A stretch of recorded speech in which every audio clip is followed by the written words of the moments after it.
a ir bastante rápido por acá, haciendo algunos comentarios. La idea no es explicar el tema, sino atender algunas consultas que puedan tener e ir viendo algunos detalles de estas cosas. El primer modelo que explica los videos es el modelo más simple de todos, que es la regresión lineal. Hay una discusión filosófica bastante divertida por ahí dando vueltas si esto es o no es Machine Learning. Mi respuesta a esa discusión filosófica es who cares, o sea, ¿no? Tipo, o sea, es simplemente una definición semántica. La regresión lineal es regresión lineal y lo pueden llamar como quieran, ¿no? Lo pueden llamar Machine Learning, lo pueden llamar una recta, lo pueden llamar como quieran y sigue siendo la misma cosa.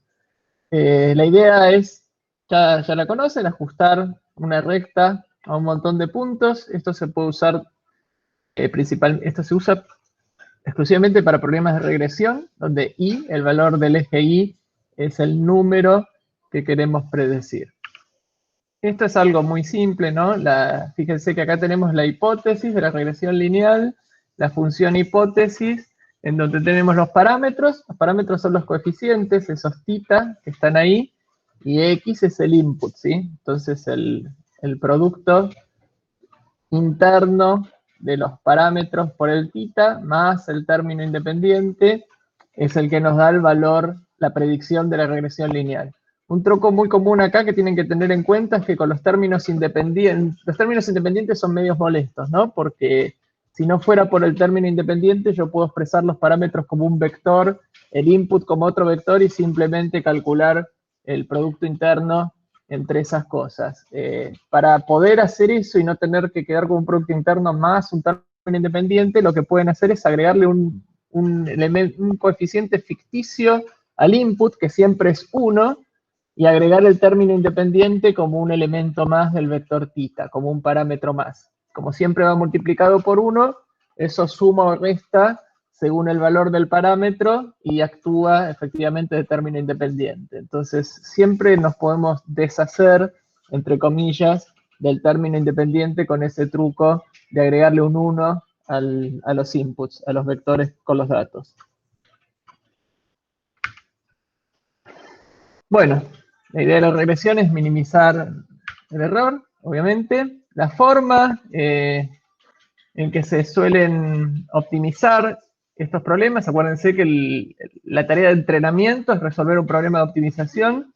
El entrenamiento en general de todos estos modelos es por descenso de gradiente, en donde lo que calculamos es el gradiente y nos movemos un poquito en la dirección indicada por el gradiente para tratar de minimizar una función que llamamos función costo, ¿sí? Una vez que definimos un costo, si el costo es diferenciable o es casi diferenciable o no es diferenciable y lo diferenciamos igual, y todas esas cosas existen, podemos aplicar descenso de gradiente, ¿sí? Hay que tener cuidado con un hiperparámetro que es crítico en todas las optimizaciones, que es el factor de aprendizaje. El factor de aprendizaje es qué tanto nos movemos hacia un lado o al otro. Un factor de aprendizaje muy chiquito hace que el modelo tarde muchísimo en aprender y eventualmente no aprenda, y un factor de aprendizaje muy grande puede hacer que el modelo oscile, ¿sí? Que se pase de largo para el otro lado y de nuevo para el otro y vaya oscilando y entonces nunca mejora la función costo, ¿sí? Entonces, de nuevo, es uno de los hiperparámetros críticos en este tipo de modelos, el factor de aprendizaje. Este es el planteo de la regresión lineal, en donde el término independiente ya está puesto ahí. Fíjense que esta función costo es muy simple, simplemente la diferencia, los errores al cuadrado entre la predicción que se hace, que es θ por el xy, menos el valor real y todo eso al cuadrado. Y el 1/2 que está adelante es, como dicen los matemáticos, por conveniencia, para que al derivar esta función, el 2 que estaba en la potencia, multiplicado por el 1/2, se anule y nos quede un gradiente sencillo. El gradiente es ese que está ahí entonces, y de nuevo hace falta ese factor de aprendizaje, ese que dice el learning rate, que puede o no ser constante, a veces se puede ir bajando a medida que uno va optimizando. Pero esto en todos los algoritmos de redes neuronales va a aparecer este factor de aprendizaje que es súper crítico, ¿sí? Cuando las cosas no aprenden, cuando el algoritmo no se mueve, cuando el entrenamiento va para un lado y para el otro, en general el causante es un factor de aprendizaje muy grande. Uno va bajando el factor de aprendizaje hasta que ve que la cosa camina, ¿sí? Que empieza realmente a ir disminuyendo el costo en cada iteración. Acuérdense de eso, pues es importante en todos los algoritmos de redes neuronales.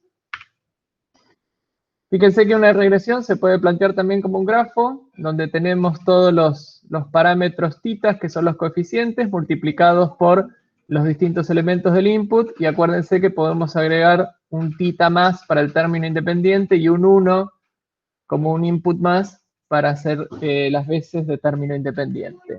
Bien, me paso un poquito al otro tab a ver... ¿Ese parámetro se puede hacer dinámico? Sí, el parámetro se puede hacer dinámico.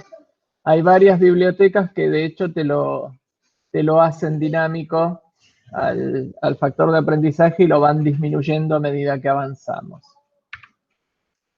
Bueno, el segundo modelo es un modelo tramposo, porque es el que se llama perceptrón clásico. Perceptrón es bastante distinto en sí a lo que es una red neuronal. Hay que tener cuidado con perceptrón porque, digamos, si bien las redes neuronales están basadas en perceptrón, perceptrón como fue definido como algoritmo es una cosa bastante particular que se distingue bastante de todos los otros algoritmos que estamos viendo en esta clase. Yo sé que eso suena un poco confuso, pero es por un lado es la base de las redes neuronales y por otro lado es otra cosa al mismo tiempo. Perceptrón lo inventó un señor que se llama Rosenblatt en la década del 60 y fue prácticamente el que kickstarteó la inteligencia artificial, ¿no? Con este nombre de perceptrón, en donde lo que se decía es que cada perceptrón emulaba el funcionamiento de una neurona. Entonces, eventualmente, la gente asoció que con suficiente cantidad de neuronas se iba a poder emular el funcionamiento del cerebro humano. Todo eso fue el origen de varias confusiones muy desafortunadas, ¿no? Que llevaron a la inteligencia artificial a tener un auge muy grande en la década del 60 y del 70, luego un invierno, pueden leer sobre el invierno de la inteligencia artificial, cuando, digamos, esta farsa de emular el cerebro humano dejó de ser sostenible, ¿no? Ya era insostenible que se podía emular el cerebro humano y luego resurgió con todo lo que es Deep Learning a principios del 2000 y demás, y ahora está de nuevo muy de moda, ¿no? Eso ha sido un poquito los vaivenes. Bueno, primer característica de perceptrón, es casi el único de los modelos de estos que se puede usar de forma online. ¿Qué quiere decir que se puede usar de forma online? Que puede hacer predicciones a medida que va viendo los datos de a uno, y a medida que ve los datos y predice, se va actualizando a sí mismo, va actualizando sus parámetros en la medida en que funciona. Siempre converge, siempre y cuando las clases, perceptrón lo vamos a ver como un algoritmo de clasificación, si las clases son linealmente separables, hay un teorema muy lindo que es el teorema de Bloch y Novikov, que dice que perceptrón converge y que además converge en una cantidad de pasos acotada, ¿sí? Pues si uno dice converge, pero necesita, no sé, una cantidad exponencial de iteraciones, no serviría. Pero no, nada que ver. Perceptrón converge y en general converge rápido y como dice el slide, es simpático. Es un algoritmo simpático y usa una función de activación muy primitiva. Acuérdense que estamos hablando de un algoritmo de la década del 60, en donde calcula el producto interno entre los parámetros y x, y si da positivo, predice 1, y si da negativo, predice 0. Acá podríamos decir que usa la función signo para predecir, si no fuera porque la función signo para 0 no está definida, y acá la estamos definiendo, ¿no? Entonces, de nuevo, trucos necesarios para que funcionen los algoritmos de Machine Learning. Bueno, ¿cómo se entrena Perceptrón? Perceptrón se entrena de una forma muy curiosa, que es por cada dato que uno le da a Perceptrón, hace una predicción. Y se fija si la predicción es correcta o incorrecta. Si la predicción es correcta, perceptrón no hace nada. Dice, ok, con mis parámetros vengo bien. Si la predicción es incorrecta, a ver, se mueve el mouse, ¿no? Si yo lo muevo, la predicción es esta parte de acá, ¿no? Que es multiplicar el producto interno entre los parámetros y el vector con los datos, ¿no? Acá acuérdense de nuevo, está el término independiente. F es la función de activación, tomar el signo de esto, ¿no? Y ver si esto es correcto o no. Si no es correcto, actualiza. Se actualiza a sí mismo. ¿Y cómo se actualiza a sí mismo? Imagínense que este gamma no está. Simplemente suma o resta el mismo punto sobre el cual se equivocó, ¿no? Si esto fuera 1, fíjense que lo que hace es sumar o restar el punto sobre el cual perceptrón se equivocó.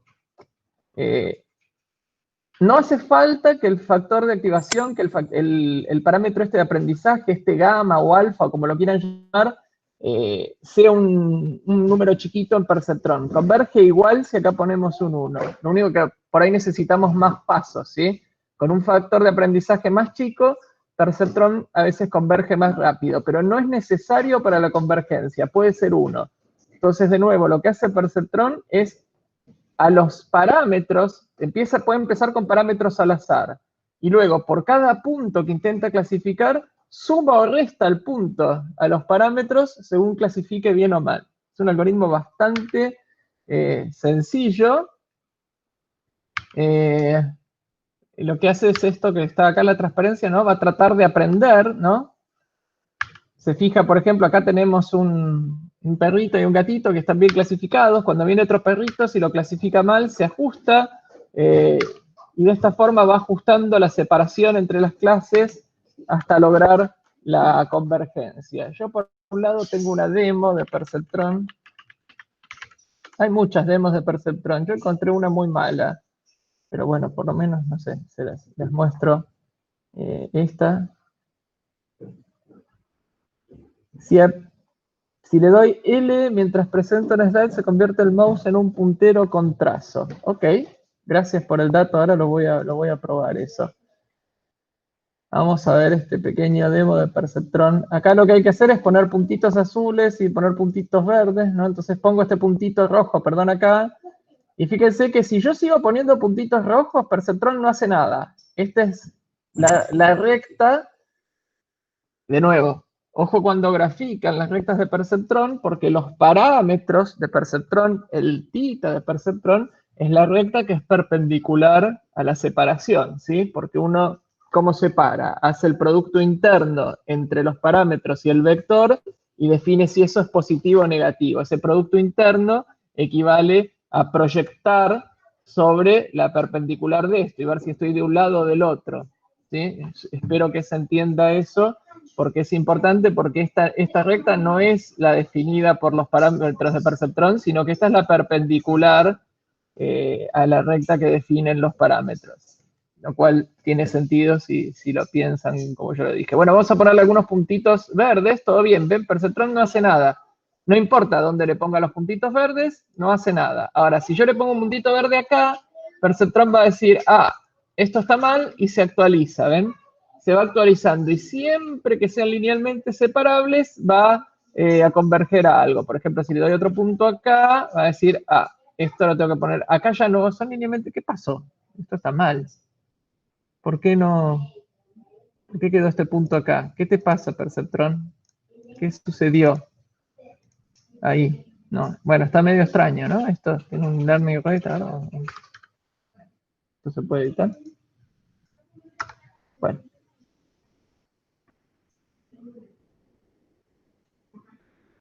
No sé qué hizo ahí. Bueno, no debería pasar eso, ¿no? Mientras sean linealmente separables, tiene que poder separar. Ahí estamos. Por ahí estaba mal graficado. Si yo pongo este acá, si pongo este acá, ahí se actualizó. Bueno, le queda este verde acá. Hay algo extraño en esta demo. No le crean tanto a esta demo. Bueno, chau demo. Sí, tal vez algún error de redondeo o algo así. Pero bueno. Bueno, seguimos con la presentación. Muy bien. Bueno, el tercer modelo es la regresión logística, un un modelo bastante popular. No sé por qué es tan popular, la verdad es que no sé por qué es tan popular. Es demasiado popular, no deberían usar tanto regresión logística por ahí. Está bueno usarlo cuando está bien, pero hay un abuso de regresión logística que no está del todo bien. Ahora les cuento algunas particularidades. ¿Qué es la regresión logística? Es a tratar de aplicar una regresión lineal, pero para clasificar, ¿sí? Es decir, que la regresión lineal me predice un número. La idea de la regresión logística es si yo convierto ese número en algo entre 0 y 1, tengo un clasificador binario. Y entonces lo que se agrega es simplemente una función que nos mapee un número real cualquiera al intervalo 0 y 1. Y en la regresión logística, Logistic Regression, esa función es la función logística, que por eso se llama así, la función sigmoidea, ¿sí? Que es esta función que está acá, que es una función que tiene la particularidad de que cumple con el mapeo de cualquier número real al intervalo 0 y 1 y que además es muy fácil de diferenciar, con lo cual se puede optimizar muy fácil por descenso de gradiente. Bien, entonces como pueden ver acá, cuando es 0, el resultado, la función logística me da un medio, me dice yo no sé a qué clase pertenece esto, a medida que esto se va haciendo positivo, tiende a 1, y si no, tiende a 0, ¿sí? Va entre 0 y 1. Hay otras funciones de activación, ahora vamos a ver, por eso dije, casi digo -1, pero no, estaba entre 0 y 1. Bueno, entonces, ¿qué hace la regresión logística? Lo mismo, ¿sí? Es meter la función de activación en una regresión lineal y calcular el likelihood o la verosimilitud entre lo que estamos prediciendo y los valores reales. Muy bien, esto se hace con esta fórmula, ¿sí? Que es la verosimilitud logarítmica, en donde fíjense acá que tenemos dos casos, ¿no? Según i sea 0, el valor real, o según i sea 1. Cuando i es 0, este se anula, y cuando i es 1, este se anula, ¿sí? Entonces, según i sea 0 o 1, contamos con un término o con el otro para ir calculando el error logarítmico, ¿sí? El error es el logaritmo de lo que nos da aplicar la función de activación con esto. El gradiente es muy simple, como les decía. El gradiente es simplemente aplicar esto, aplicarla y hacer la diferencia con el valor de i sub i, ¿sí? Por eso es que las funciones de activación, la función que estamos tratando de usar acá y la función costo, es fácilmente diferenciable. Y tenemos acá, esto no sé si funciona, a ver si tenemos una regresión logística. Muy bien, acá tenemos estas dos clases. Bueno, y como pueden ver, la regresión logística lo que hace es encontrar una separación entre estas cosas, ¿no? Si le ponemos alguna otra cosa, acá la clave es que tenemos solamente estos dos valores y tenemos la función de activación sigmoide, ¿sí? Por eso es que esto es una regresión logística. A ver si acá tenemos algún otro set de datos para este. Fíjense que la regresión logística para esto que hace cualquier cosa, ¿no? Luis, no se está viendo. No se está viendo, claro, porque estoy en otro tab. Gracias, ahí voy. Gracias por avisarme, ¿sí? Vamos de nuevo, vamos a poner el dataset. Este es el dataset normal. Y si acá ponemos esto a funcionar, ahí tenemos cómo va bajando la función de costo y cuál es la separación que hace la regresión logística. Y cuando las clases no son separables, como en este caso, bueno, hace lo que puede, ¿sí? Porque la separación, de nuevo, es una separación lineal entre las dos clases. Después vamos a volver a este playground de TensorFlow. En este caso lo estamos usando para regresión logística, pero vamos a volver.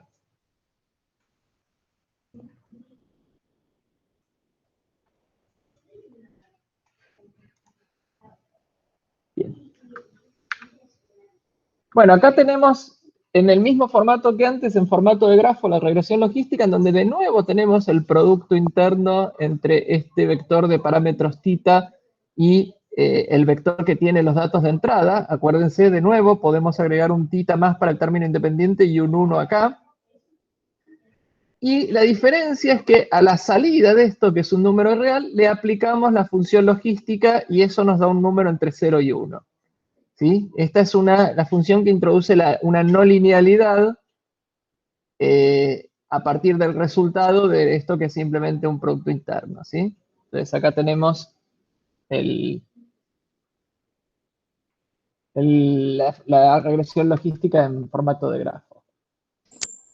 Esto nosotros lo representamos con esta notación más compacta de esta forma, donde la neurona implica hacer estos productos y al número que queda acá aplicarle alguna función de activación.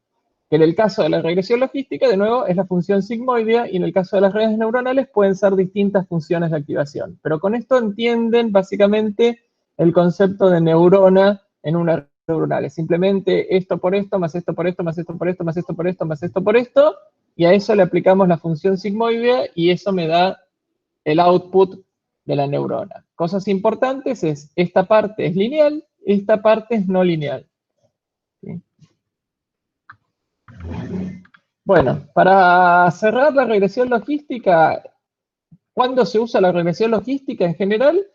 Hay un principio muy fuerte detrás de la regresión logística, que es que supone que uno no tiene suficientes columnas, suficientes features, como para poder separar los datos que uno quiere separar, ¿sí?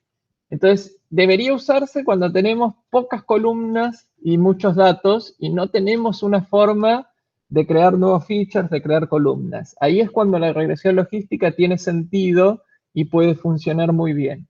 Para sets de datos de muchas columnas, sets de datos donde nosotros podemos crear muchos features y demás, prácticamente no tiene sentido usar regresión logística.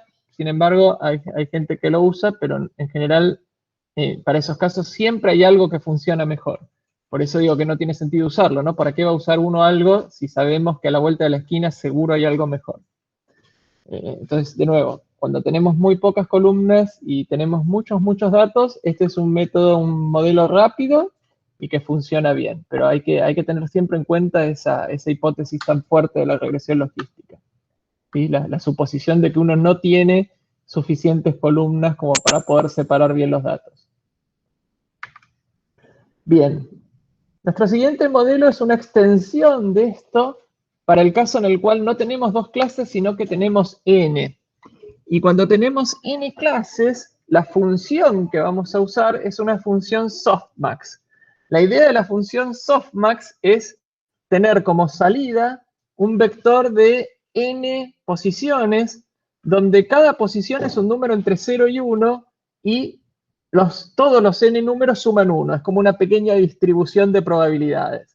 Entonces vamos a tener el vector tantas clases como clases posibles hay como salidas, ¿sí? Si tengo 5 clases posibles, voy a tener vectores de tamaño 5, en donde el resultado va a ser ese vector de tamaño 5. Cada uno de los elementos del vector es un número entre 0 y 1, y todos van a sumar 1. La función softmax es muy simple, es simplemente una función exponencial normalizada, ¿sí? Hacemos la exponencial de los productos internos y luego dividimos por la sumatoria de todos los exponenciales, y eso nos da el resultado de la función softmax. Esta función es súper importante porque esta se usa prácticamente en todas las redes neuronales, incluyendo deep learning y demás, en donde la salida final son n clases, ¿sí? Al final de toda red neuronal, aunque tenga 1000 capas, si hay n clases, hay un softmax en algún lado al final de todo. Entonces, esta tenganla en cuenta porque es casi siempre en problemas multiclase con redes neuronales, lo último que hay es una función softmax. Bien, este es lo que les decía, que es las exponenciales dividido por la sumatoria de todas las exponenciales para normalizar. Bien. Esta es la función costo de softmax, esta lo voy a saltear. Y acá tenemos la salida, en donde la salida tenemos tres cosas, que es, digamos, se puede interpretar como si fuera la probabilidad de pertenecer a la clase 1, la probabilidad de pertenecer a la clase 2, o la probabilidad de pertenecer a la clase 3. Hay que tener cuidado con eso, porque las probabilidades no cualquier cosa que sume 1 es una distribución de probabilidades, ¿no? Eso es como entender la definición de probabilidades al revés, ¿no? La definición de probabilidad nos dice que tiene que sumar 1, pero no dice que cualquier cosa que sume 1 es una distribución de probabilidades. Entonces, yo prefiero decir que es un vector de n elementos donde cada elemento está entre 0 y 1 y todos suman 1. El que quiera decir que eso es una probabilidad lo puede hacer, pero si alguien lo aprieta va a tener que hacer algunas demostraciones, ¿no? Bien, hasta acá vamos a hacer una ronda de preguntas, a ver cómo venimos hasta acá. ¿Venimos bien? Díganme si tienen alguna pregunta, ya sea que hayan visto los videos y de este repaso les surge alguna duda, o si no los vieron y alguna de estas cosas que dije les pareció medio extraña, también pregunten.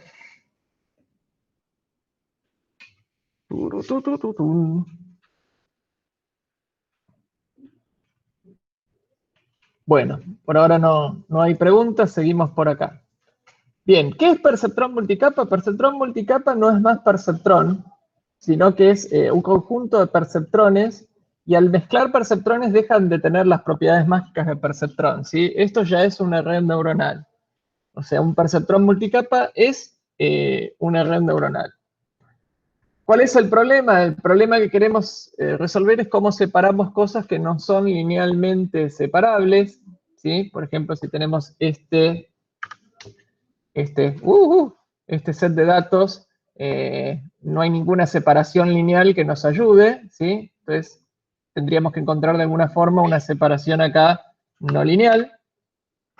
Y la idea es bastante simple. La idea es, si yo tengo una función que me proyecte este set de datos de 2 dimensiones a un espacio de más dimensiones, en algún momento lo voy a poder separar, ¿sí? Este es un teorema muy importante en matemática que básicamente dice que cuantas más dimensiones tengo, más probable es que un conjunto de n datos sea linealmente separable, ¿sí? Lo cual tiene bastante sentido. Fíjense que acá lo podemos llevar de 2 a 3 dimensiones y ya el conjunto se vuelve linealmente separable por un hiperplano que corte por acá. En otros sets de datos más complejos hace falta más dimensiones y en algunos algoritmos incluso se puede proyectar a infinitas dimensiones usando un kernel gaussiano, ¿sí? Un gaussiano nos proyecta cualquier cosa a una cantidad de dimensiones que es infinita y con eso prácticamente garantizaríamos que sea linealmente separable, o si no, no. De nuevo, entonces, algo importante, para el perceptrón clásico funciona muy bien cuando tenemos muchas columnas, porque cuando tenemos muchas columnas es más probable que los datos sean linealmente separables, y perceptrón es muy rápido. Entonces, si tenemos un set de datos con muchas columnas, y a lo mejor no tantos puntos, el viejo y glorioso perceptrón clásico puede ser un algoritmo que funcione bien, y en algunos casos así lo ha demostrado. ¿Cómo hacemos entonces para hacer esta proyección? Agregamos esta capa intermedia, ¿sí? En donde lo que vamos a hacer es, primero, fíjense que cada una de estas es una neurona, ¿no? Esta neurona, ¿qué implica? Implica hacer esto por esto, más este peso por esto, más este peso por esto, más este por este, más este por este, ¿sí? Aplicar una función de activación y guardar el resultado acá. Lo mismo acá, lo mismo acá, lo mismo acá. Y luego tenemos otra vez lo mismo, ¿sí? Acá hay otros pesos y otras 3 neuronas con su función de activación. Entonces, ¿qué es lo que estamos haciendo acá? Esta parte nos estaría representando la proyección de los datos a un espacio de más dimensiones, en este caso de 4 dimensiones, y luego en este espacio de 4 dimensiones tratamos de separarlos linealmente entre 3 clases, en este caso, porque tenemos una softmax de 3. Entonces, esto es el funcionamiento básico de una red neuronal. Acuérdense que acá puede haber un extra input que siempre es 1 para hacer las veces de término independiente. Y esto es una red neuronal. En este caso, una red neuronal de 2 capas. Vamos a ver más adelante que si agregamos capas es lo mismo, pero lo único que cambia es la arquitectura. Bien, entonces, en estas redes neuronales multicapas podemos nosotros usar para estas neuronas intermedias cualquier función de activación. La función de activación final siempre depende de lo que queremos resolver. Si es un problema multiclase será softmax, Si es un problema de dos clases, será, por ejemplo, la función sigmoidea, y si es una regresión, será simplemente un número. Entonces, pero para estas de acá, yo puedo usar cualquier función de activación. Y las que más se usan hoy en día son estas tres. Las que están más de moda es esta también y esta más o menos en menor medida. O sea, la función sigmoidea ya no se usa como función intermedia. Acá no van a haber sigmoideas. Y si ven sigmoideas es algo muy antiguo y seguro se puede mejorar o si no es que ya está teniendo problemas, ¿sí? ¿Por qué? Porque la función sigmoidea, como va entre 0 y 1, es una función que tiene varios problemas para optimizar, ¿sí? No es una función fácil de optimizar, tiene un gradiente muy pequeñito, tiene cosas bastante molestas. La tangente hiperbólica, que va entre -1 y 1, es bastante más amistosa para redes neuronales de muchas capas. De nuevo, el problema es cuando tenemos muchas capas, ¿no? Después vamos a ver qué problemas tenemos con los gradientes y muchas capas, pero ahí es donde vienen los problemas. Y esta función es la que está de moda hoy en día, que es la función ReLU, ¿sí? Que cuando el número es negativo da 0 y cuando el número es positivo da el número, ¿sí? Para cualquier x positivo da x y para cualquier x que sea negativo da 0. Por eso es el máximo entre 0 y x. Esto se llama Rectified Linear Unit, o ReLU, cariñosamente, ¿sí? Y uno dirá, bueno, pero me convierte todos los negativos en 0, entonces puede existir esta otra variante que es la leaky ReLU, que tiene esa pequeña pendiente para cuando el número es negativo, ¿sí? Van a ver que la mayoría de las redes neuronales profundas hoy en día usan para todas las capas intermedias como funciones de activación ReLU o leaky ReLU. Son las que mejor funcionan, las que menos problemas tienen para optimizar. Bien, entonces este es el perceptrón multicapa, que es simplemente, como hablamos, una red neuronal, y ahora nos vamos a pasar a este ejemplo, para el cual tengo que dejar de presentar. Ahí dejo de presentar. Y volver a presentar. Bueno, y acá tenemos que supongamos que tenemos esto, y podemos decidir cuántas capas tenemos. En la capa intermedia, por ejemplo, podemos poner 3 neuronas. Tenemos el input, obviamente, es en 2 dimensiones. Y veamos qué pasa con 3 capas intermedias, y como función de activación acá pongamos ReLU, por ejemplo, y el problema es un problema de clasificación. Veamos qué sucede. Acá podemos ver el factor de aprendizaje y ver qué pasa, y miren qué maravillosamente, únicamente con 3 neuronas, esto ya aprende esta separación entre las clases. ¿Qué pasa si ponemos más neuronas acá en el medio? A ver, ¿es mejor o peor la separación? Fíjense que con más neuronas en el medio, la separación es todavía un poco mejor, ¿sí? Aprende incluso esta forma que debería tener nuestro set de datos. ¿Qué pasa si cambio los ReLU a sigmoides? Por ejemplo, algo que dijimos que no deberíamos hacer, ¿no? Y que dejo acá 3. Miren lo que pasa con la sigmoidea. Le cuesta más aprender. ¿Lo vieron? Aprende igual, pero fíjense cómo le costó mucho más. No sé si notaron la diferencia, y esto tal vez explica por qué hoy en día se usan las ReLUs, ¿no? Ven como que es mucho más rápida la convergencia, el tiempo que necesitan aprender, y este es un ejemplito bastante simple. ¿Qué pasa si ponemos 2 neuronas en lugar de 3? Si ponemos 2, aparentemente ya no puede aprender esta separación. ¿Por qué? Y porque si yo vengo de un espacio de 2 dimensiones y proyecto otro de 2, si no podía separar en 2, tampoco puedo separar en 2, ¿no? O sea, no hay magia acá. Este set de datos que yo había puesto acá es un set de datos que se puede separar en 3 dimensiones, pero no en 2. Entonces, por eso es que nos pasa esto. ¿Y qué pasa si tengo 2 acá y agrego otra capa intermedia? ¿Ahí podré separar? Veamos. No, porque de nuevo, sigo teniendo espacios de 2 dimensiones. Entonces, por más capas intermedias que agregue, ¿sí? Si no cambio la cantidad de neuronas en la capa intermedia, no voy a poder hacer magia. Esto es para que sepan que no siempre agregar capas es la solución, sino que a veces la solución es agregarle más neuronas a alguna de las capas intermedias. Y para que entiendan por qué, ¿no? Porque estoy proyectando en espacios de dimensiones más grandes. Veamos un set de datos más difícil. A ver, veamos este, por ejemplo. Este set de datos parece complicado, ¿no? Este set de datos, si lo llevo a 3 dimensiones, no se puede separar en 3 dimensiones, ¿no? Esto es como que no aparece. ¿Qué pasa si lo llevo a 4 dimensiones? Perdón, esto acá lo puedo llevar a 4.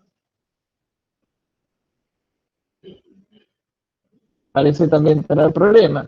Puedo ponerlo en 8 dimensiones y también tiene problema. Entonces acá puedo pensar en ir agregando capas, ¿no? ¿Qué pasa si tengo, no sé, una de 6, una de 4? Y vemos qué va haciendo. A esto le sigue costando, pero tiene mejor pinta. Vamos a ir agregando distintas cosas. Y esto es Deep Learning, señores. Deep Learning es ir agregando capas y variando arquitecturas y viendo si las cosas funcionan bien. ¿Qué es esto? Bastante extraña esta forma que logré acá. Vamos a agregar más cosas.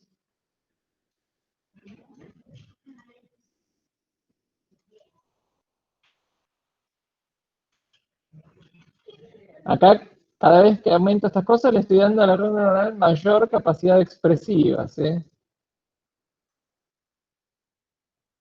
Vamos a hacer un super deep learning, a ver qué hace. En algún momento va a overfitear y va a quedar bien. Tiene que quedar bien en algún momento.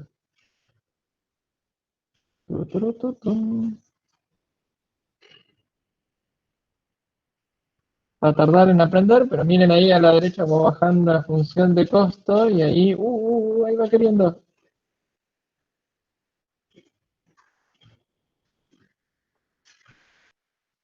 Y ahí ya casi está. Miren la maravilla que logramos acá, ¿ven? Ahí ya casi está overfiteando perfectamente a nuestro set de datos, ¿lo ven? Obviamente inventé un engendro mutante, ¿no? Acá, pero bueno, seguro se puede hacer con algo más prolijo que lo que yo armé acá, pero lo que les quería mostrar es que eventualmente, sin importar qué tan complejo sea el set de datos, eventualmente hay una red neuronal que las va a lograr separar. Y hay obviamente hay un teoremita que habla sobre eso, ahora lo vamos a mencionar.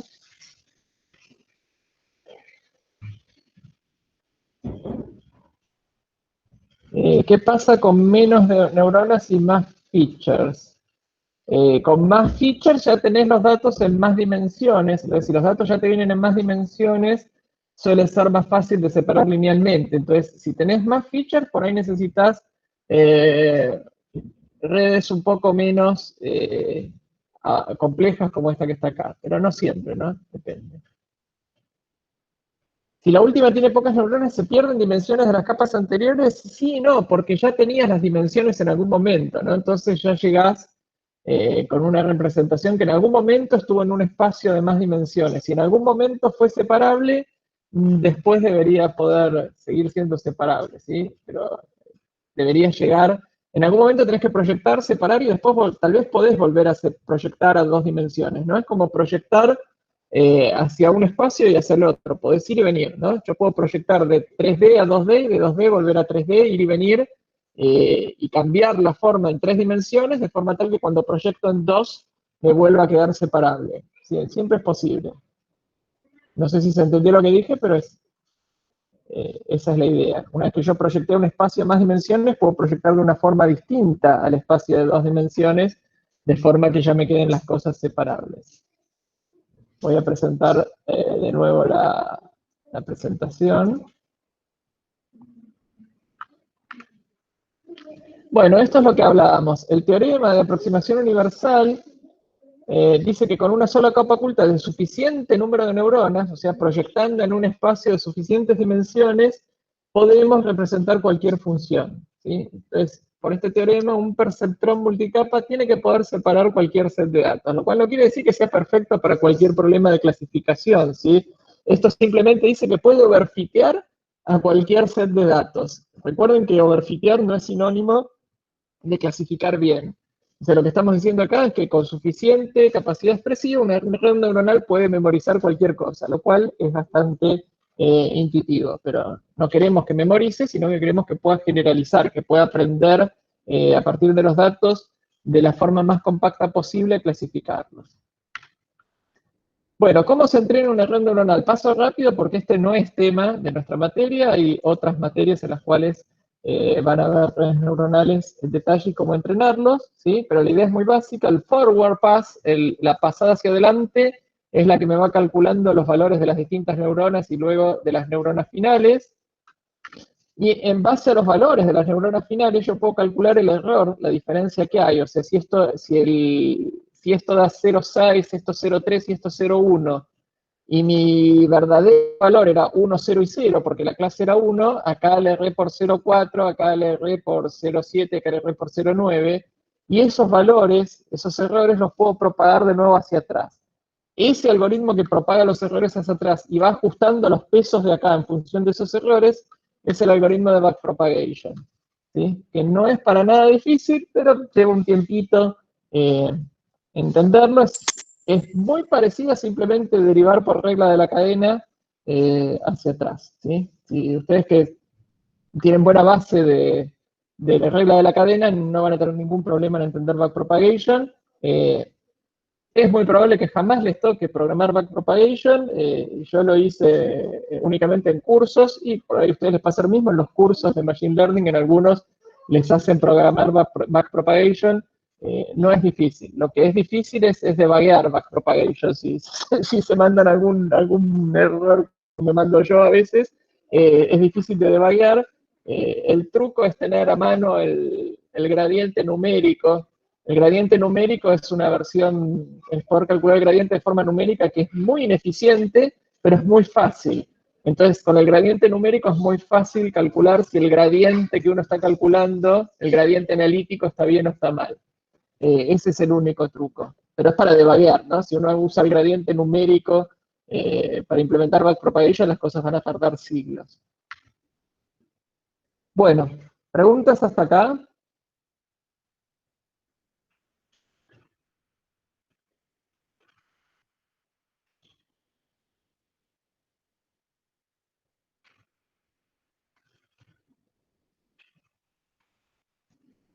Bueno, si no hay preguntas, seguimos. El siguiente tema ya tiene que ver con redes neuronales convolucionales.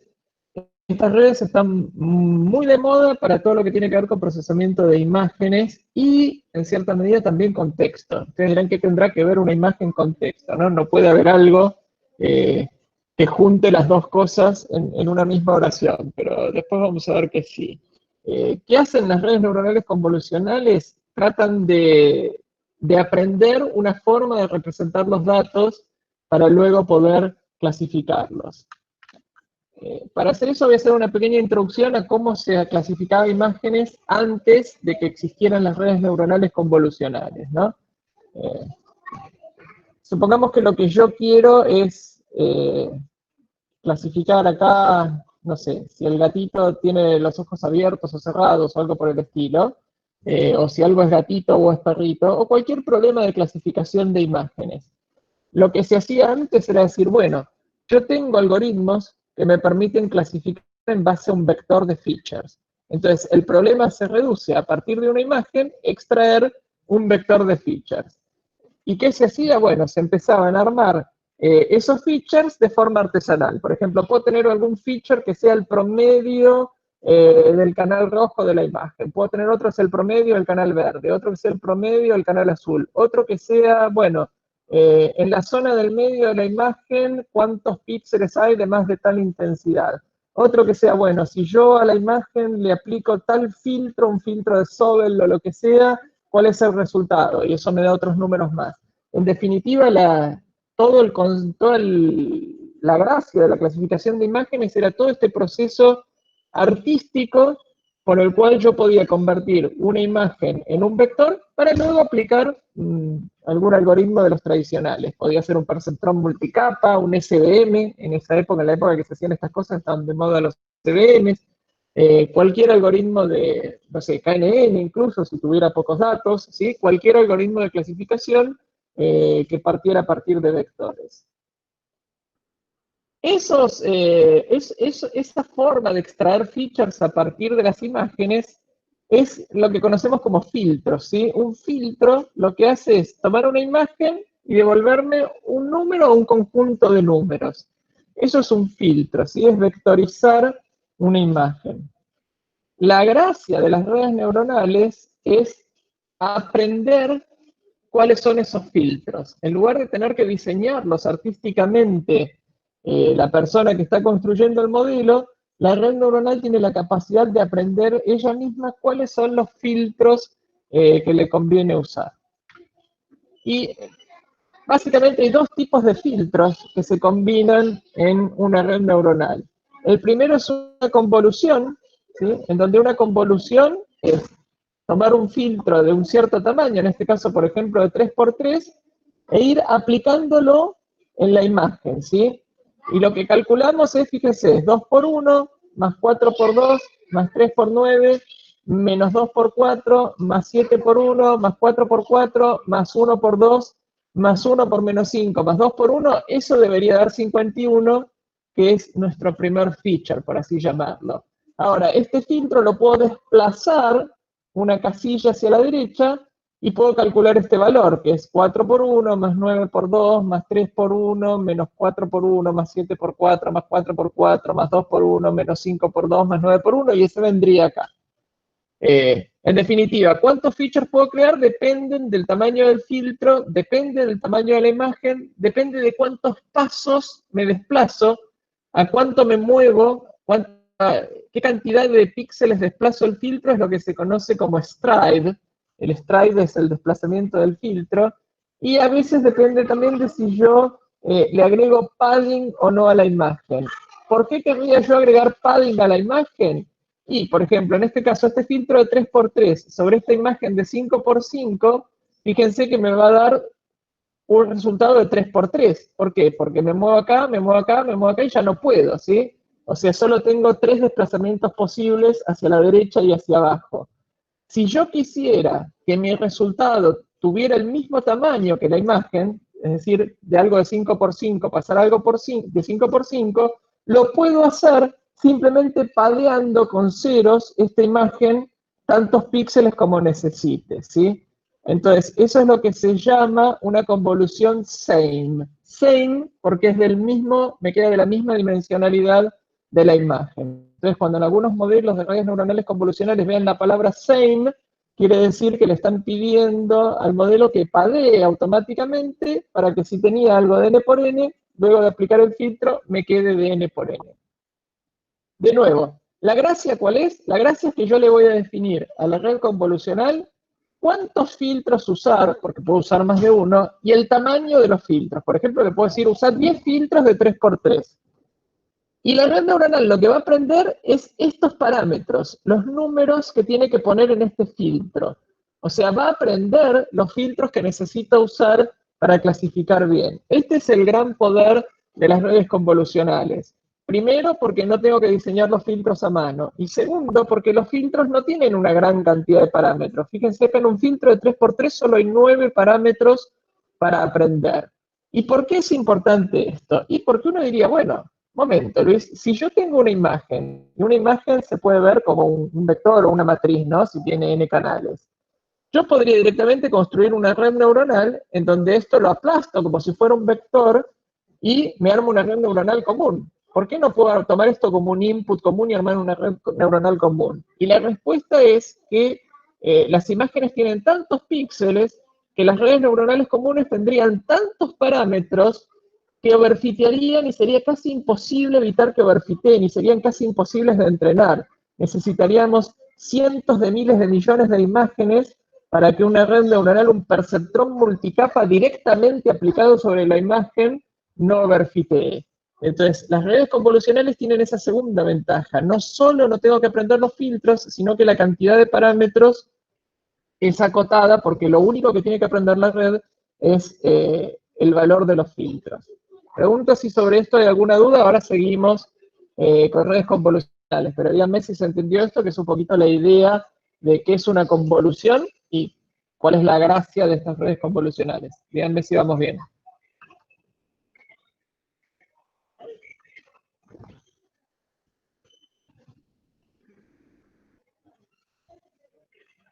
Estoy, ¿no? Acá en el Meet, porque puede ser que esté hablando solo desde hace 40 minutos y no me haya dado cuenta.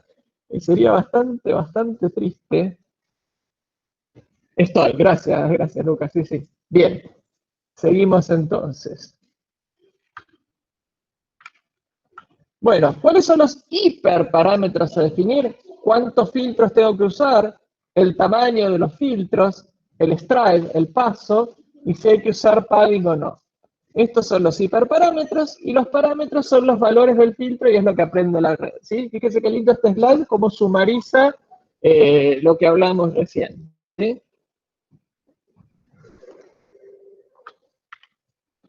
El otro tipo de filtro que se usa en una red convolucional es el filtro de pooling. Un segundito.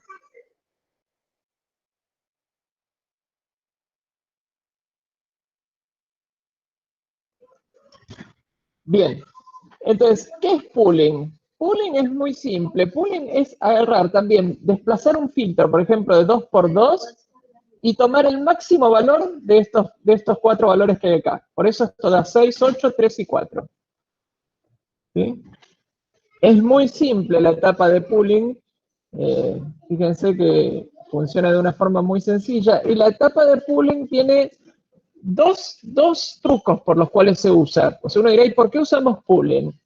El primer truco es que las capas de pooling nos dan una cierta invarianza a movimientos y rotaciones en la imagen. Fíjense que acá, si yo esta imagen la muevo un poquito, este 6 por ahí se me va acá, y es probable que esto me siga dando igual o muy parecido.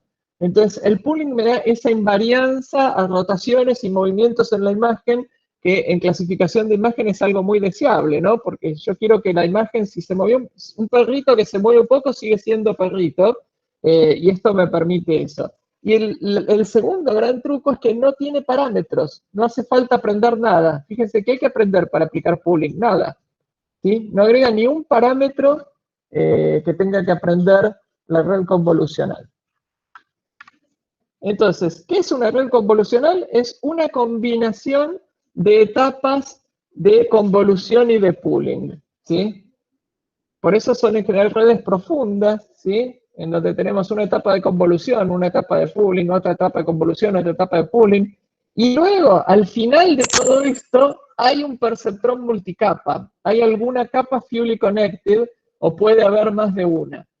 La gran mayoría de los parámetros que tiene que aprender la red están acá, cuando viene en la capa fully connected, ¿sí? Las etapas de convolución y de pooling siempre son la minoría de los parámetros de la red, y si la red tiene, no sé, 2 millones de parámetros, por ahí 1.600.000 parámetros están acá, y los otros 400.000 vienen de todas las etapas de convolución y de pooling, que pueden ser un montón, ¿sí? Y obviamente al final de todo hay un softmax o una sigmoidea, ¿no? En general hay un softmax porque los problemas de clasificación de imágenes suelen ser multiclase. ¿Sí? Este es entonces una descripción gráfica de una red convolucional. Resultados, bueno, por ejemplo, ImageNet, hay varias redes publicadas en 2002 y demás, reconocen 1000 clases distintas, es una red con 1000 clases. Uno le da una imagen y dice directamente a cuál de 1000 categorías pertenece esa imagen. Curiosidad, ImageNet fue el primer algoritmo de computer vision que superó al resultado de los humanos. O sea, la red ve mejor que un humano. O sea, un humano uno le pregunta, ¿qué es esto? Y acá dice que es un ácaro, pero el humano a lo mejor dice, no sé, esto parece ser un peperoncino, no sé, algo, ¿no? Los humanos se equivocan, obviamente, al clasificar imágenes, ¿no? A lo mejor acá dicen chita y la red dijo leopardo, ¿no? A lo mejor acá dicen, bueno, acá hay cerezas, ¿no? Pero fíjense que cereza y después viene dálmata, ¿no? Que son las dos cosas que están acá. Entonces, puede equivocarse el humano tiene en general en ImageNet, las pruebas que se hicieron con humanos andan alrededor del 94% de efectividad. O sea, de 100 imágenes, un humano más o menos le pifia en 5 o 6 de ImageNet. Y las redes neuronales, estas convolucionales, están un poquito por encima de lo que son el resultado de los humanos. Esto hay que tomarlo con muchas pinzas, gente, porque que estos resultados sean mejor que un humano no quiere decir que la red vea mejor que el humano, simplemente que para este set de datos y esta tarea tiene mejor precisión. Pero no es que ve mejor, ¿por qué? Porque a veces hay dos cosas que pasan. Por un lado, que a la red se la puede engañar mucho más fácil que a un humano, ¿no? Yo puedo fácilmente generar cosas que no tienen nada que ver con un leopardo y que la red diga leopardo. En cambio, para un humano no puedo generar imágenes que no tengan nada que ver con un leopardo y que el humano diga leopardo. No lo puedo engañar tan fácil a un humano. Y a la red sí.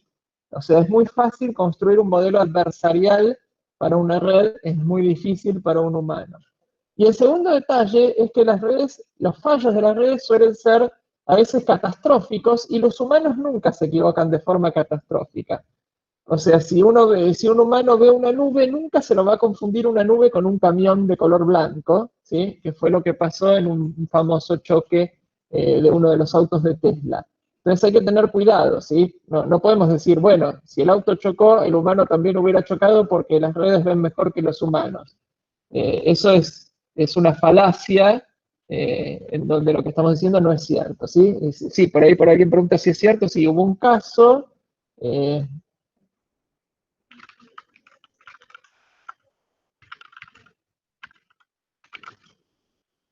a ver si lo buscamos.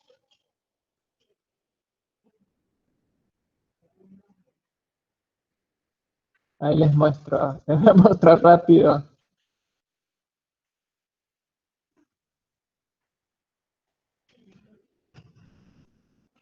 Bueno, acá tenemos, no sé si es esta la imagen del caso famoso, pero lo que pasó es que obviamente la persona que estaba en el Tesla lo tenía en modo de conducción autónoma, estaba distraído, al Tesla se le cruzó un camión blanco, el algoritmo del Tesla dijo esto es una nube, las nubes las puedo atravesar, y bueno, los camiones no. Obviamente lo que pasó fue, no pasó nada, la persona creo que salió ilesa, incluso hubo un caso, creo que murió alguien, no sé, distintos casos, pero fue famoso el caso de nube versus camión. Fíjense, un humano jamás se confundiría una nube con un camión.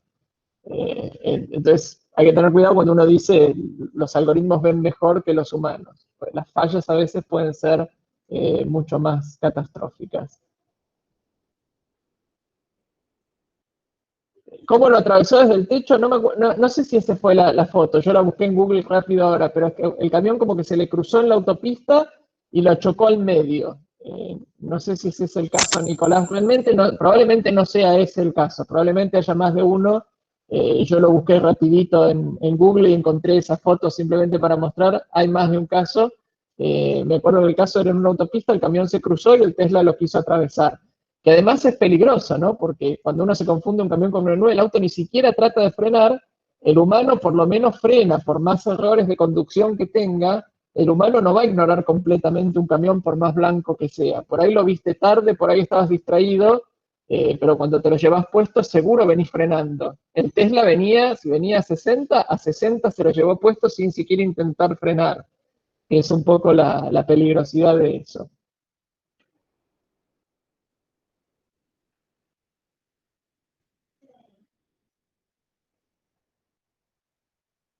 Bien, seguimos con nuestras redes convolucionales.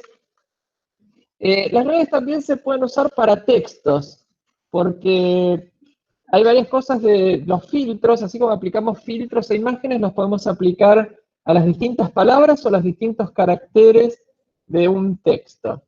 Para eso necesitaría que el texto esté en una representación vectorial y eso se puede hacer mediante lo que llamamos embeddings, ¿sí? Hay embeddings que me permiten representar o a los caracteres, si son character embeddings, o a las palabras, si son word embeddings, como un vector. Los embeddings más populares para palabras son word2vec y glob, que para cada palabra básicamente me dan un vector. Entonces, si tengo que mi texto es una secuencia de vectores, tranquilamente puedo aplicar esta especie de filtro convolucional, en donde supongamos que cada palabra está representada por un vector de tamaño 5, este filtro de 5 por 4 lo que hace es tomar estas 4 palabras y de estas 4 palabras sacar este vectorcito de features, ¿sí? Perdón, un feature. Después lo muevo uno hacia abajo, entonces este representa el resultado de aplicarle el filtro a I like this movie. Este representa el resultado de aplicar el filtro a like this movie very. Este es this movie very much, y este es this movie very much, signo de admiración. Y después de estos 4 podemos aplicar pooling para quedarnos con el máximo, por ejemplo. Entonces, de esta forma podemos construir una red convolucional que mezcle convolución y pooling para poder clasificar texto. Estas redes funcionan muy bien sobre texto. Las CNNs pueden ser ya sea a nivel de palabra o char CNNs, si son para caracteres, y es una forma moderna de aplicar algoritmos de clasificación a textos que funciona bastante bien. Esto se usa hoy en día, es el estado... En texto hay varias cosas que se pueden usar, pero en imágenes las redes convolucionales son el estado del arte. Es muy difícil ganarle a una convolucional para imágenes. Y es bastante desafortunado si uno tiene un problema de clasificación de imágenes, intentar empezar con algo que no sea una convolucional, ¿no? Mi recomendación es, si sabemos que el estado del arte para clasificación de imágenes es una convolucional, empecemos con eso. Y si después le ganamos con otra cosa, bárbaro, pero ya tenemos el baseline de la convolucional, que es lo que digamos, el sentido común nos dice que deberíamos usar. Entonces, si van a hacer algo que no sea una convolucional, gánenle a la convolucional en imágenes. Esa es mi recomendación. Porque si no, alguien les va a decir, muy lindo tu algoritmo, pero seguro una convolucional es mejor. Y eso obviamente es lo que queremos evitar, ¿no? Que sea muy obvio que hay algo mejor. Si se fijan, la mayoría de las competencias de Kaggle sobre clasificación de imágenes las han ganado redes convolucionales. Y en texto, estas convolucionales, que se llaman convolucionales 1D, porque los textos tienen una sola dimensión, funcionan bastante bien. ¿Por qué? Y porque el concepto de filtrar es como filtrar a partir de las palabras. Es como decir, bueno, sacamos una semántica de cada 4 palabras, extraeme una semántica, ¿no? Extraeme un número. Y después de estos 4 números, elegime el máximo, es como sacarle la semántica a I like this movie. Y acuérdense que la red aprende este filtro, entonces va a aprender qué semántica tiene que reconocer para poder clasificar, por ejemplo, si el sentimiento de un texto es positivo o si es negativo. Bueno, moviéndonos a redes profundas, esto no es nada nuevo, es simplemente combinar muchas capas, ¿sí? Y muchas neuronas, y esto es lo que conocemos hoy en día como Deep Learning. ¿Sí? Todas las redes convolucionales son modelos de Deep Learning porque tienen muchas capas y demás. ¿Por qué Deep Learning es algo nuevo?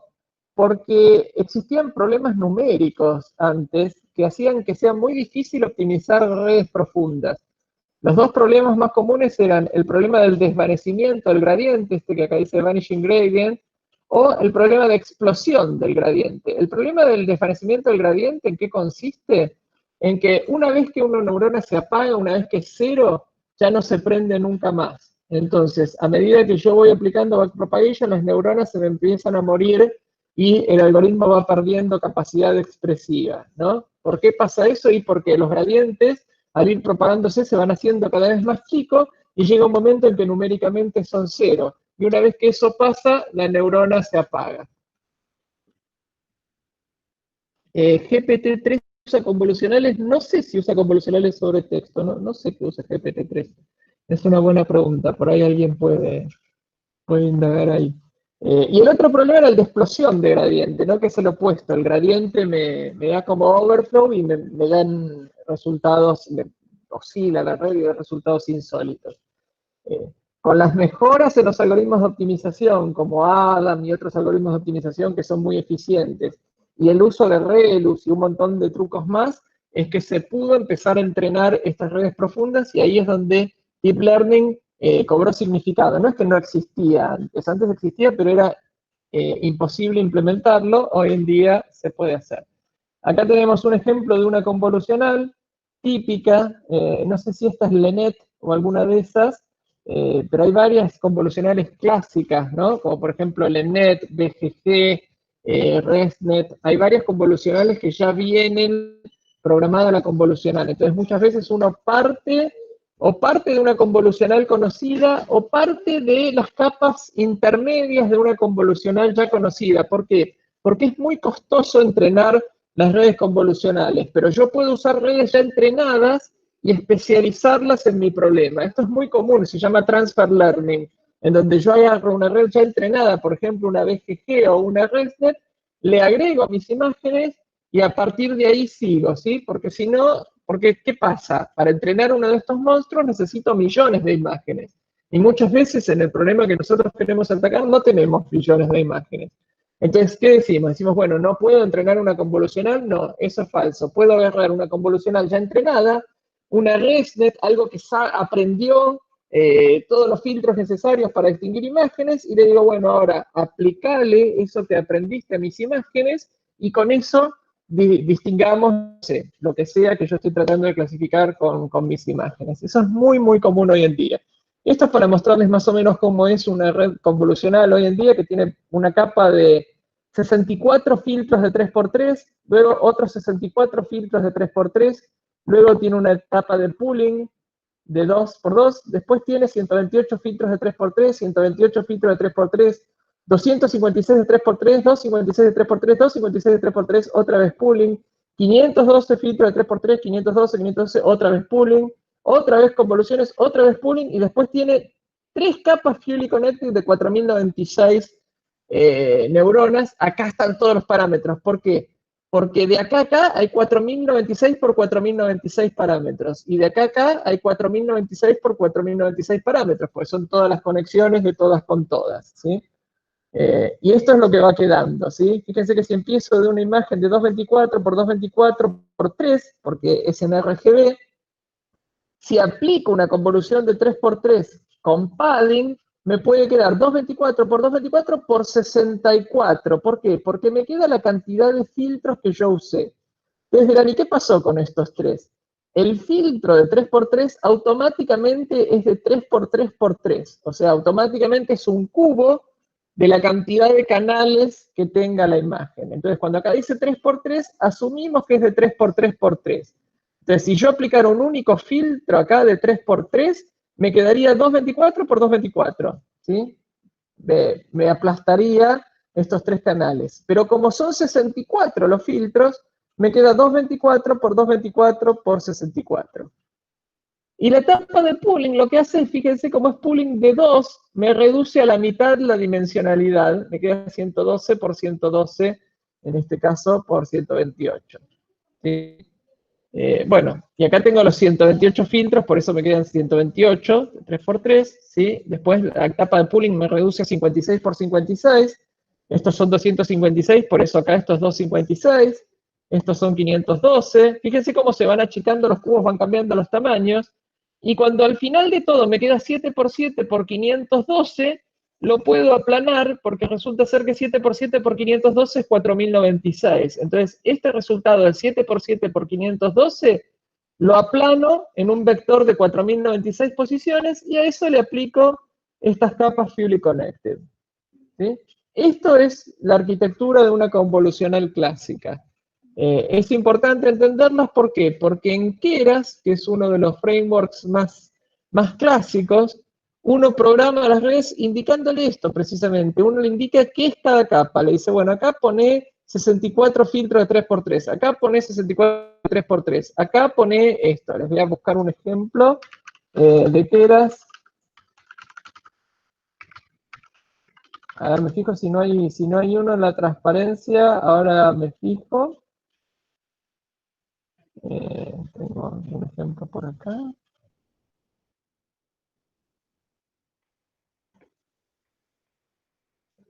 Ya estoy, un segundito.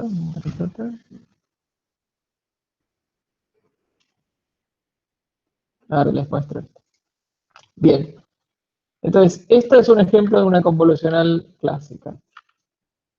En las técnicas de entrenamiento que usamos, dropout es una técnica en la cual yo le digo, en cada iteración del entrenamiento, a un cierto porcentaje de neuronas, hacerlas cero, al azar, ¿sí? Entonces, es como que le digo, esto evita el overfitting, porque la red no siempre puede usar todas sus neuronas. Es bastante común usar estas capas de dropout. Batch normalization es otra técnica que se suele usar, que es bastante complejo. O sea, esto se usa porque funciona. ¿Y por qué funciona? Recién a partir del año pasado empezaron a aparecer algunos papers tratando de explicar por qué batch normalization funciona. Así que dejémoslo en simplemente pruébenlo y si funciona bien, y si quieren entender por qué, vayamos a leer los papers. Acá no vamos a tener tiempo de poder explicarlo. Y transfer learning es lo que hablamos de transferirle capas intermedias de una red ya entrenada para luego seguir entrenando con otras imágenes. Bien, entonces acá tenemos el ejemplo sobre Keras, que yo les quería mostrar, que no está. Uy, Dios mío, no está el ejemplo sobre Keras. Bueno, entonces les voy a mostrar otro ejemplo. A ver, ¿teníamos un ejemplo de Keras en algún lado? No se preocupen, les muestro otro, no hay problema. Está lleno de ejemplos de redes convolucionales. ¿Se ve acá lo que estoy presentando? Sí, ¿no? Sí, a ver ahí si se ve. Lo único que les quiero mostrar es esto. Fíjense cómo en Keras uno dice, bueno, voy a definir una red, un modelo, y uno dice, agregame una capa de convolución de 2D, son 32 filtros de 5x5, con activación ReLU, y este tipo de input, ¿no? Acá uno le podría poner padding igual same, para que me quede el mismo tamaño, ¿sí? Fíjense que si yo parto de 28 por 28 por 1 y aplico 32 filtros de 5 por 5, me va a quedar 24 por 24 por 32. 32 porque son 32 filtros, y 24 por 24 porque si de 28 por 28 yo aplico filtros de 5 por 5, el resultado me queda 24 por 24.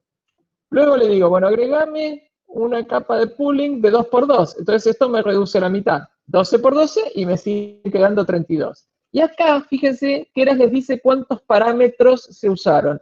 Las etapas de pooling tienen 0 parámetros. Acá hay 832 parámetros, ¿sí? ¿De dónde salen estos 832 parámetros? De los 32 filtros de 5 por 5, ¿no? Y hay algún término independiente, algo acá, la cuenta después la hacemos bien, pero son más o menos 832 parámetros, estos 32 filtros de 5 por 5 que tiene que aprender la red. Después, fíjense, otra etapa de convolución, ¿sí? De 8 por 8 de 5 por 5 con 64 filtros.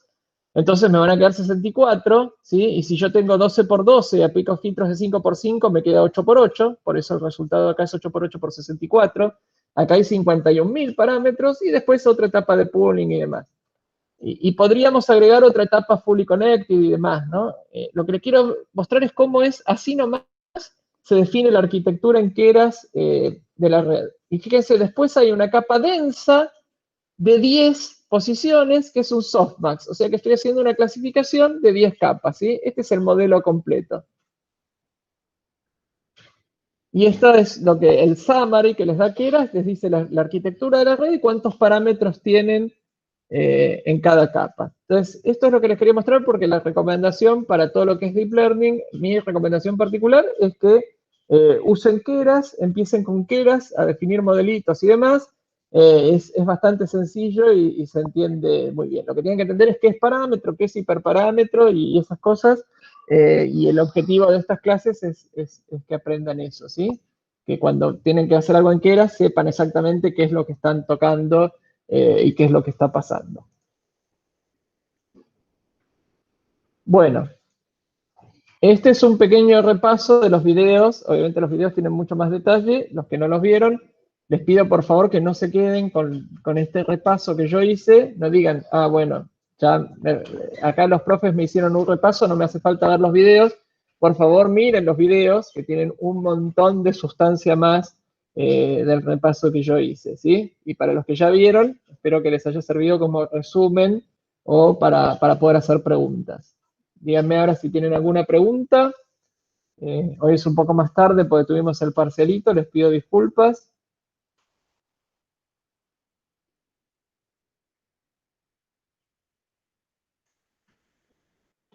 Bueno, si no hay preguntas, igual pueden hacer preguntas. Ustedes vieron, pueden preguntar por Piazza, pueden agregar preguntas en la clase que viene. Para la clase que viene, por favor, miren los videos sobre los modelos de árboles, árboles de decisión y gradient boosting. La clase que viene vamos a ver la segunda gran rama de algoritmos que se usan hoy en día en Machine Learning, que es gradient boosting. Todas las competencias de Kaggle las gana gradient boosting, todos los modelos modernos que no sean de imágenes o sonido o texto, además, son en general modelos de boosting, que es algo que está muy de moda y funciona muy bien. Así que por favor miren eso, así la clase que viene podemos aprovechar el Meet. Y si tienen alguna pregunta de esto, tráiganla también. Si no hay nada más, a los 33 valientes que quedaron acá, que podemos decir, estamos bien los 33, les deseo muy buenas noches, ¿sí? Buen fin de y seguimos el lunes. Nos vemos. Chau, chau. Estamos bien los 33. ¿Sí? Chau, chau.